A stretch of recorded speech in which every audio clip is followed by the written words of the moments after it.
지갑을 두고 자리를 맡는다고요? 저는 처음 그 말을 듣고 웃었습니다. 아무리 안전한 나라라도 그건 불가능하다고 생각했거든요. 지갑, 휴대폰, 노트북, 심지어 태블릿까지. 그걸 두고 자리를 비운다고요? 유럽에서는 상상하기 어려운 일이었습니다. 그런데 한국에 온 첫날, 저는 카페에서 믿을 수 없는 장면을 보게 됩니다. 그리고 며칠 뒤, 더 충격적인 장면을 보게 되죠. 아파트 복도, 건물 입구, 상가 앞. 수십 개의 택배가 그대로 놓여 있었는데 아무도 가져가지 않았습니다. 그날 저는 처음으로 궁금해졌습니다. 한국 사람들은 왜 남의 물건을 건드리지 않는 걸까? 그리고 그 질문의 답을 찾는 순간 저는 한국이 왜 이렇게 빠르게 성장할 수 있었는지 조금 이해하게 됩니다. 저는 네덜란드 암스테르담에서 IT 회사를 운영하는 CEO 마크입니다. 당시 아시아 시장 조사를 위해 한국을 방문하게 됐죠. 출장 첫날이었습니다.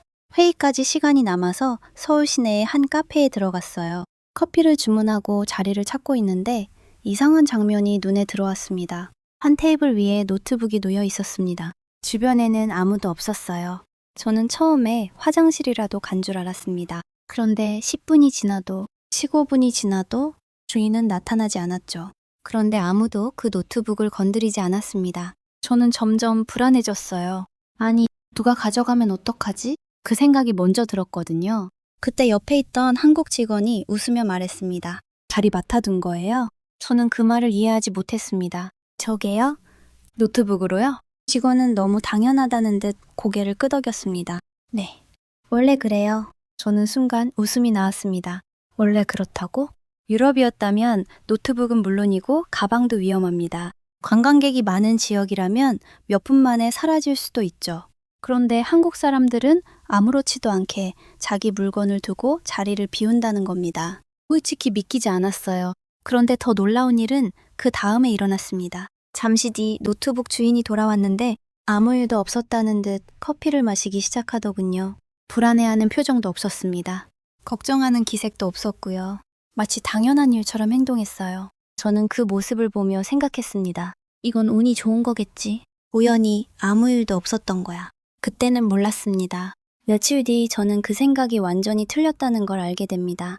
그리고 그 시작은 한 아파트 복도에 놓여 있던 택배 상자 하나였습니다. 솔직히 카페에서 노트북을 두고 자리를 맡는 장면을 봤을 때도 저는 믿지 않았습니다. 단지 운이 좋았던 하루라고 생각했죠.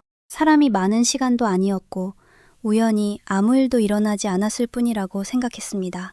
그런데 며칠 뒤 제 생각은 완전히 바뀌게 됩니다. 그날은 한국지사 직원과 함께 서울 외곽의 한 아파트 단지를 방문하던 날이었어요. 회의가 끝난 뒤 건물 입구로 들어가는데 이상한 장면이 눈에 들어왔습니다. 택배 상자들이었습니다. 한두 개가 아니었어요. 건물 입구에도 있었고 엘리베이터 앞에도 있었고 복도에도 있었습니다. 심지어 어떤 집 문 앞에는 택배가 3개나 쌓여 있더군요. 저는 순간 걸음을 멈췄습니다. 그리고 자연스럽게 주변을 둘러봤어요. 관리인이 있는 것도 아니었고 잠금 장치가 있는 것도 아니었습니다. 그냥 누구나 지나갈 수 있는 공간에 물건들이 놓여 있었죠. 저는 직원에게 물었습니다. 저거 괜찮습니까? 직원은 무슨 말인지 모르겠다는 표정이었어요. 뭐가요? 택배요. 누가 가져가면 어떡합니까? 직원은 웃었습니다. 정말 자연스럽게요. 남의 건데 왜 가져가요? 저는 그 말에 잠시 할 말을 잃었습니다. 남의 건데 왜 가져가냐고. 솔직히 유럽에서는 그렇게 단순한 문제가 아니거든요. 암스테르담에서도 택배 절도는 꽤 흔한 문제입니다. 집 앞에 물건을 두고 가는 경우도 있지만 분실 위험 때문에 따로 보관함을 이용하는 경우가 많죠. 그래서 저는 다시 물어봤습니다. 진짜 안 가져갑니까? 직원은 고개를 끄덕였습니다. 물론 없는 건 아니죠. 근데 대부분은 그냥 그대로 있어요. 그 말을 듣고도 저는 반신반의했습니다. 그러던 중 복도에서 한 아주머니를 만나게 됐어요.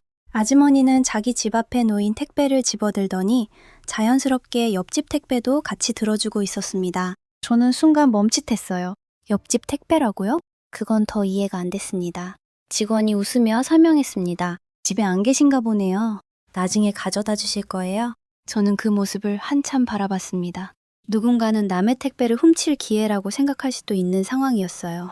그런데 한국 사람들은 전혀 다른 행동을 하고 있었습니다. 오히려 잃어버리지 않게 챙겨주고 있었죠. 그날 저녁 호텔로 돌아오는 길에도 그 장면이 계속 머릿속에 남았습니다. 카페에 놓인 노트북, 문 앞에 쌓인 택배, 옆집 물건을 대신 챙겨주는 아주머니. 이 모든 게 하나로 연결되기 시작했어요. 그리고 저는 처음으로 궁금해졌습니다. 도대체 한국 사람들은 왜 이렇게 남의 물건을 당연하게 존중하는 걸까? 그 질문에 대한 답은 며칠 뒤 제가 서울역에서 지갑을 잃어버리면서 찾게 됩니다. 그리고 그날 저는 단순히 치안이 좋은 나라와 신뢰가 높은 나라가 얼마나 다른지 알게 되죠. 솔직히 말하면 그날은 정말 정신이 없었습니다.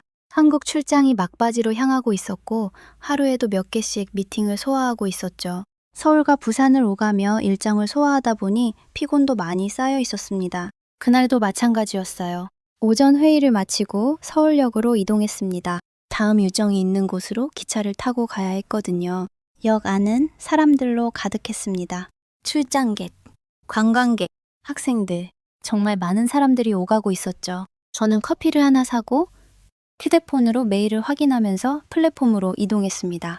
그리고 기차에 올라탄 뒤 자리에 앉았어요. 그때였습니다. 갑자기 등골이 서늘해지더군요.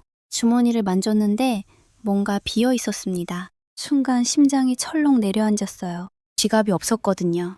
저는 자리에서 벌떡 일어났습니다. 가방도 뒤져보고 주머니도 다시 확인하고 코트 안쪽도 살펴봤어요. 그런데 없었습니다. 분명 서울역에 들어오기 전까지는 있었는데 말이죠. 머릿속이 하얘졌습니다. 그 지갑에는 현금도 있었고 신용카드도 있었고 신분증도 들어있었습니다. 무엇보다 회사 법인카드가 들어있었어요. 저는 곧바로 기차에서 내려 다시 서울역으로 뛰어갔습니다. 커피를 샀던 곳, 에스컬레이터, 대합실, 지나왔던 길을 전부 되짚었죠. 하지만 지갑은 보이지 않았습니다. 솔직히 그때는 포기하고 있었습니다. 유럽이었다면 거의 끝난 상황이었거든요. 암스테르담에서도 사람이 많은 곳에서 지갑을 잃어버리면 다시 찾는 경우는 흔치 않습니다. 카드는 정지시키고 신분증은 재발급받고 그렇게 처리하는 게 일반적이죠. 그래서 저도 비슷하게 생각하고 있었습니다. 아, 이번 출장은 정말 꼬였구나. 그때 한국 지사 직원이 제게 물었습니다. 분실물 센터는 가보셨어요? 저는 솔직히 웃음이 나왔습니다. 분실물 센터? 지갑을 잃어버린 지 1시간도 안 됐는데? 이미 누군가 가져갔을 가능성이 더 크다고 생각했거든요. 그런데 직원은 너무 당연하다는 듯 말했습니다. 일단 가보죠. 저는 큰 기대 없이 따라갔습니다. 사실 마음속으로는 이미 잃어버렸다고 생각하고 있었어요. 그런데 분실물 센터 직원이 제 설명을 듣더니 컴퓨터를 몇 번 확인하더군요. 그리고 잠시 뒤 책상 아래에서 검은색 지갑 하나를 꺼냈습니다. 순간 저는 얼어붙었습니다. 제 지갑이었어요. 정확히 제 것이었습니다.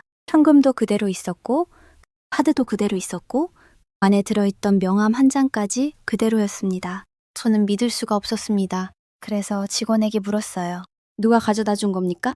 직원은 기록을 확인하더니 담담하게 말했습니다. 지나가던 시민이요. 저는 다시 물었습니다. 이름은요? 직원은 고개를 저었습니다. 안 남기고 가셨어요. 그 순간 이상한 감정이 밀려왔습니다.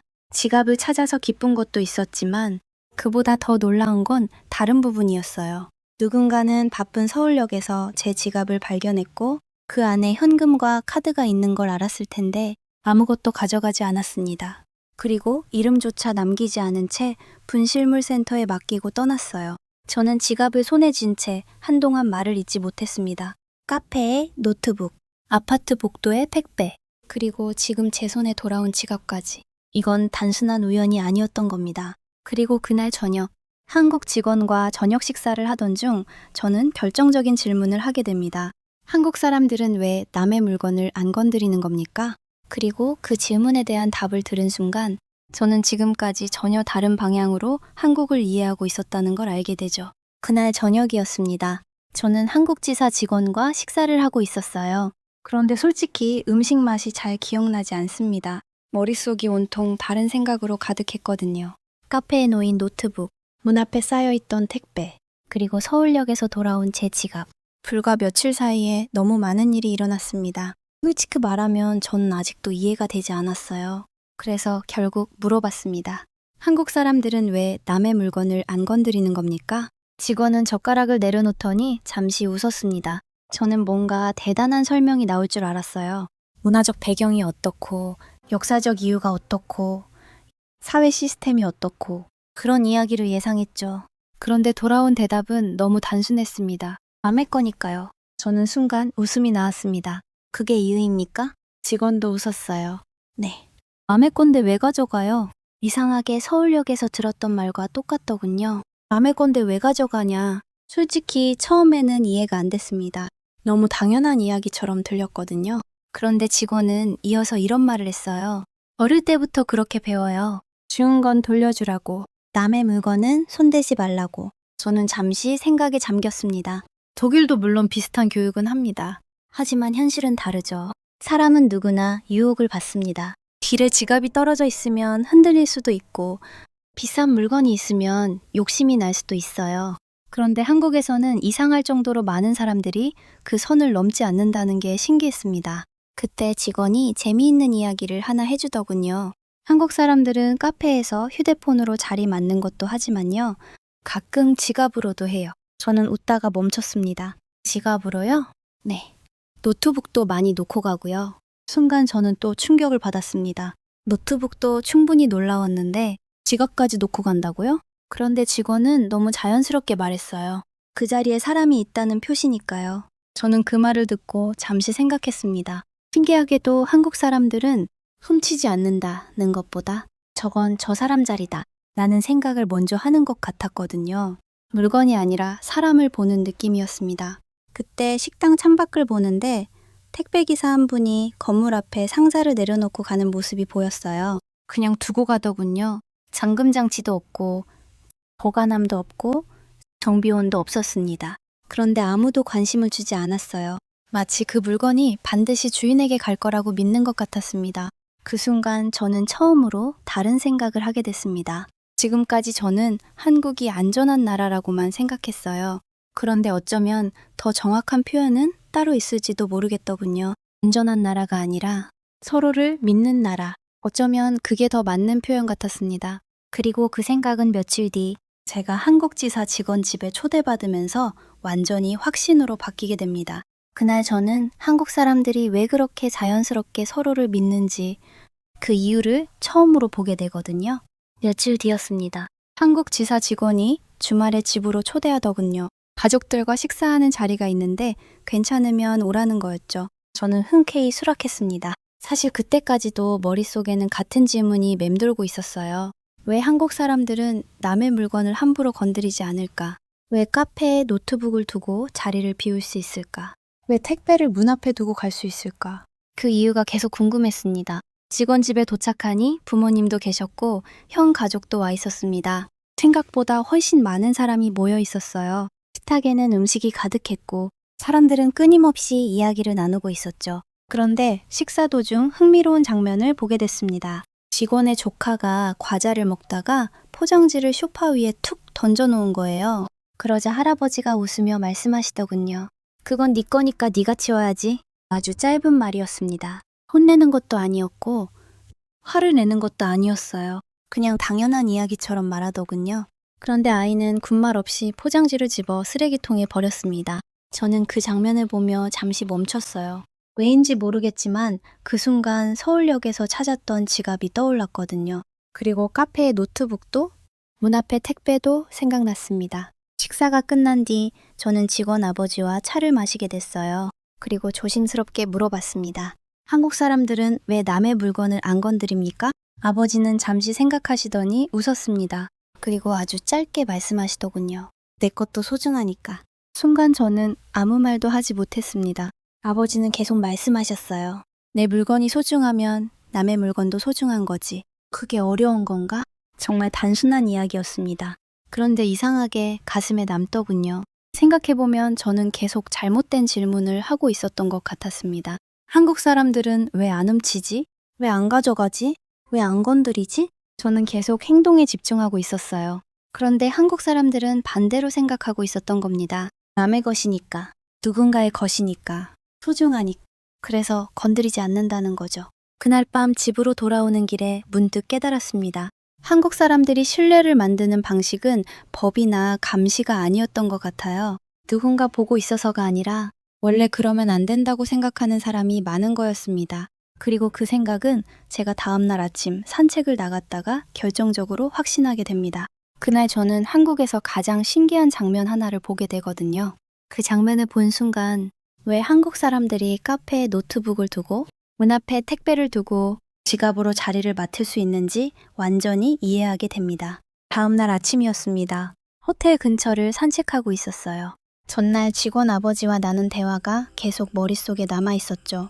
내 것도 소중하면 남의 것도 소중한 거지. 정말 단순한 말이었는데 이상하게 잊히지 않더군요. 저는 천천히 동네 골목을 걷고 있었습니다. 출근 시간이 조금 지난 시각이었어요. 사람들은 바쁘게 움직이고 있었고 학생들은 학교로 향하고 있었죠. 그런데 그때 이상한 장면 하나가 눈에 들어왔습니다. 한 무인 과일 가게였습니다. 처음에는 그냥 작은 가게인 줄 알았어요. 그런데 가까이 가보니 사람이 없었습니다. 주인도 없고 직원도 없었죠. 과일은 진열돼 있었고 가격표도 붙어 있었는데 계산하는 사람은 아무도 없었습니다. 저는 순간 잘못 본 줄 알았어요. 주변을 두리번거렸습니다. 혹시 CCTV로 누군가 보고 있나 싶었거든요. 그런데 특별한 것도 없었습니다. 그때 한 아주머니가 다가오더니 과일 몇 개를 집었습니다. 그리고 옆에 놓인 통에 돈을 넣고 그냥 가더군요. 너무 자연스러운 모습이었습니다. 마치 당연한 일이라는 듯이요. 저는 한동안 그 자리에 서 있었습니다. 솔직히 충격적이었어요. 유럽에서도 이런 가게가 없는 건 아닙니다. 하지만 대부분 관광지나 시골 마을의 특별한 사례죠. 그런데 한국에서는 동네 한복판에서 이런 모습이 보이고 있었어요. 그 순간 문득 지금까지 봤던 장면들이 머릿속에서 하나로 이어지기 시작했습니다.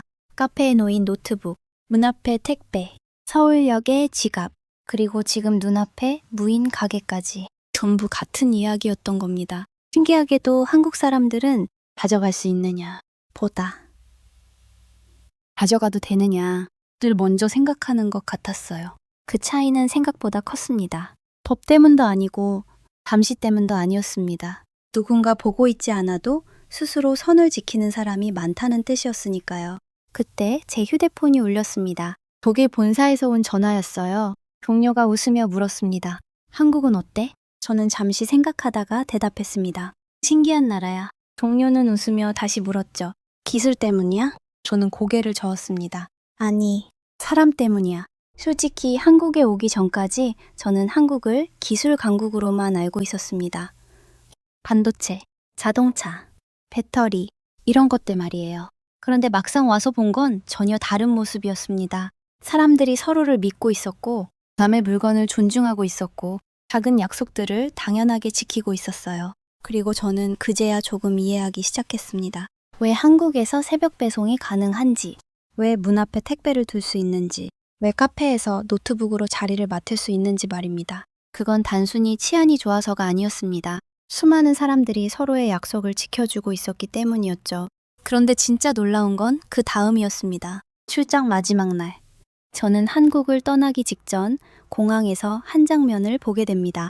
그리고 그 순간 제가 한국에서 가장 부러웠던 것이 무엇인지 깨닫게 되거든요. 출장 마지막 날이었습니다. 저는 인천공항으로 향하고 있었어요. 며칠 뒤면 독일로 돌아가야 했고 한국에서의 일정도 거의 끝나가고 있었죠. 차 안에서 창밖을 보는데 이상한 기분이 들었습니다. 처음 한국에 왔을 때와는 완전히 다른 나라처럼 느껴졌거든요. 솔직히 처음에는 반도체와 자동차만 보였습니다. 한국은 기술이 뛰어난 나라, 빠르게 성장한 나라, 그 정도. 그런데 지금은 전혀 다른 것이 보이기 시작했습니다. 카페에 노트북, 문 앞에 택배, 서울역의 지갑, 무인 가게, 이런 것들이 계속 떠오르더군요. 공항에 도착한 뒤에도 비슷한 일이 있었습니다. 출국 수속을 마치고 면세구역으로 들어갔는데 한 카페에 사람들이 가득 앉아 있었어요. 그런데 테이블마다 익숙한 풍경이 보였습니다. 노트북, 태블릿, 가방, 휴대폰. 사람은 없는데 물건은 남아있는 자리들이었죠. 아마 화장실을 갔거나 주문을 하러 간 것 같았습니다. 몇 주 전에 저였다면 속으로 생각했을 겁니다. 위험한데 저러다 잃어버리면 어떡하지? 그런데 이번에는 전혀 다른 생각이 들었어요. 오히려 부럽더군요. 왜냐하면 저건 단순히 물건이 남아있는 풍경이 아니었거든요. 저 사람은 돌아올 거라는 믿음, 그리고 아무도 그 물건을 건드리지 않을 거라는 믿음. 그 두 가지가 동시에 있어야 가능한 장면이었으니까요. 생각해보면 신뢰라는 건 참 이상한 것 같습니다. 돈으로 살 수도 없고 법으로 강제로 만들 수도 없죠. 하루아침에 생기는 것도 아닙니다. 오랜 시간 동안 수많은 사람들이 약속을 지키고 서로를 배려하고 남의 것을 존중해야 만들어지는 거니까요. 그때 문득 직원 아버지가 했던 말이 다시 떠올랐습니다. 내 것도 소중하면 남의 것도 소중한 거지. 처음에는 단순한 말이라고 생각했어요. 그런데 한국에 머무는 동안 저는 그 말을 계속 보게 됐습니다. 누군가는 남의 택배를 건드리지 않았고, 누군가는 떨어진 지갑을 돌려줬고, 누군가는 잠시 비운 자리를 지켜주고 있었죠. 거창한 영웅이 있는 것도 아니었습니다. 그냥 평범한 사람들이었어요. 그런데 그런 평범한 사람들이 너무 많았습니다. 그리고 저는 그 순간 깨달았습니다. 한국이 특별한 이유는 뛰어난 기술 때문만이 아니었습니다. 서로를 믿을 수 있는 사람들이 많다는 것. 어쩌면 그게 더 큰 힘일지도 모르겠더군요. 그런 생각을 하며 탑승 게이트로 향하는데 문득 이런 질문이 떠올랐습니다. 만약 한국 사람들이 서로를 믿지 못했다면 지금의 한국도 가능했을까? 그리고 그 질문에 대한 답을 저는 비행기 안에서 찾게 됩니다. 그 순간 저는 왜 한국이 이렇게 빠르게 성장할 수 있었는지 비로소 이해하게 되거든요. 독일로 돌아가는 비행기에 오른 뒤였습니다. 창가 자리에 앉아 활주로를 바라보는데 이상하게 이번 출장은 오래 기억에 남을 것 같다는 생각이 들었어요. 그런데 신기한 건 제가 떠올리고 있는 것이 반도체도 아니었고 자동차도 아니었고 거대한 공장도 아니었다는 겁니다. 머릿속에 가장 먼저 떠오른 건 아주 사소한 장면들이었어요. 카페에 놓여있던 노트북, 문 앞에 쌓여있던 택배, 서울역에서 돌아온 제 지갑, 그리고 아무도 없는 무인 가게까지. 솔직히 생각해보면 전부 별것 아닌 장면일 수도 있습니다. 뉴스에 나올 일도 아니고 세계 기록이 있는 것도 아니죠. 하지만 저는 그 장면들이 계속 머릿속에 남았습니다. 왜냐하면 그런 모습은 하루아침에 만들어질 수 없다는 걸 알고 있었거든요. 신뢰라는 건 참 이상합니다. 누군가 한 명 착하다고 만들어지는 것도 아니고 법을 하나 만든다고 생기는 것도 아니죠. 수많은 사람들이 오랜 시간 동안 같은 약속을 지켜야 만들어집니다. 남의 것을 탐내지 않고 준 것은 돌려주고 약속한 것은 지키고 서로를 믿어주는 것. 그런 행동들이 수십 년 동안 쌓여야 가능한 거예요. 그 순간 문득 한국전쟁 이후 사진들을 본 기억이 떠올랐습니다. 폐허가 된 도시, 무너진 건물, 가난했던 시절의 한국말입니다. 그리고 저는 생각했습니다. 저 나라가 어떻게 이렇게 짧은 시간 안에 성장할 수 있었을까? 예전에는 기술 때문이라고 생각했어요. 교육 때문이라고 생각했고, 산업 정책 때문이라고 생각했습니다. 물론 그것들도 중요한 이유였겠죠? 하지만 이번 한국 출장에서 제가 본 건 조금 달랐습니다. 결국 기술을 만드는 것도 사람이고, 회사를 움직이는 것도 사람이고, 사회를 유지하는 것도 사람이었습니다. 그리고 한국에는 자기 자리에서 묵묵히 약속을 지키는 사람들이 정말 많았어요. 누군가는 새벽에 택배를 배송하고, 누군가는 잃어버린 지갑을 돌려주고, 누군가는 남의 자리를 존중하고 있었습니다. 누가 시켜서 하는 것도 아니었어요. 그냥 당연하다고 생각하고 있었죠. 저는 그게 참 부러웠습니다. 사실 부러운 건 치안이 아니었습니다. 부러운 건 신뢰였어요. 누군가를 믿을 수 있다는 것. 그리고 그 믿음이 일상이 되었다는 것 말입니다. 비행기가 천천히 이륙하기 시작했습니다. 구름 위로 올라가며 서울의 불빛이 점점 멀어졌어요. 저는 창밖을 바라보며 조용히 웃었습니다. 한국에 오기 전, 저는 한국을 기술 강국으로만 알고 있었습니다. 하지만 돌아가는 지금은 조금 다르게 생각합니다. 한국의 힘은 기술만이 아니었습니다. 서로를 믿어주는 사람들, 남의 것을 존중하는 사람들, 그리고 보이지 않는 약속을 지켜주는 평범한 사람들이 있었기에 지금의 한국이 만들어질 수 있었던 것 같아요. 어쩌면 한국 사람들이 특별한 이유는 대단한 능력 때문이 아닐지도 모릅니다. 누가 보지 않아도 해야 할 일을 하고 남의 것을 내 것처럼 존중하고 작은 약속을 당연하게 지키며 살아온 사람들이 많았기 때문이겠죠? 저는 마지막으로 눈을 감았습니다. 그리고 문득 이런 생각이 들더군요. 카페에 노트북을 두고 자리를 맡을 수 있는 나라, 문 앞에 택배를 놓고도 걱정하지 않는 나라, 잃어버린 지갑이 다시 돌아오는 나라. 그건 단순히 안전한 나라가 아니라 사람들이 서로를 믿을 수 있는 나라였습니다. 그리고 그런 신뢰는 어느 날 갑자기 만들어진 것이 아니라 수많은 한국인들이 오랜 시간 묵묵히 지켜온 삶의 방식 위에 세워진 것이었죠.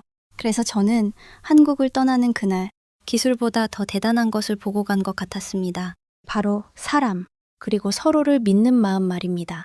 지금까지의 사연 어떻게 들으셨나요? 재밌게 들으셨다면 댓글로 남겨주세요. 추첨을 통해 커피 쿠폰들 보내드립니다. 다음에 더 재밌는 사연으로 돌아올게요. 감사합니다.